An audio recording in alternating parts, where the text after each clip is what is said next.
Bike తాళం వేయడం మర్చిపోయి 5 నిమిషాలు వెళ్ళొచ్చామా బండిపై ఆశలు వదులుకోవాల్సిందే. ఇంటి ముందు కారు పార్క్ చేసి పడుకున్నామా తెల్లారేసరికి ఉంటుందో లేదో కూడా తెలియదు. ఇటీవలి కాలంలో బైక్లు, కార్ల దొంగతనాలు విపరీతంగా జరుగుతున్నాయి. మరి ఇలా కొట్టేసిన బైక్లు, కార్లు అమ్మడం ఎలా? వాటికి కావాల్సిన పత్రాలు ఎలా? ఇదిగో ఇలాంటి దొంగ వాహనాలకు కావాల్సిన అన్ని దొంగ పత్రాలు సిద్ధం చేసే ముఠాలు సైతం రెడీగా ఉన్నాయి.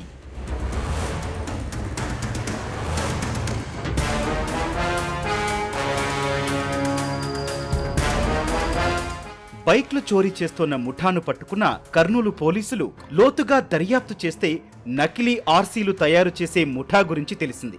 నంద్యాలకు చెందిన షేక్ షాపీర్ బాషా ప్రైవేటు కంప్యూటర్ సెంటర్ నిర్వహించేవాడు. కరోనాతో ఉపాధి కోల్పోయిన బాషా నకిలీ వాహన రిజిస్ట్రేషన్ పత్రాలు, వివిధ సర్టిఫికెట్లు తయారు చేయడం నేర్చుకున్నాడు.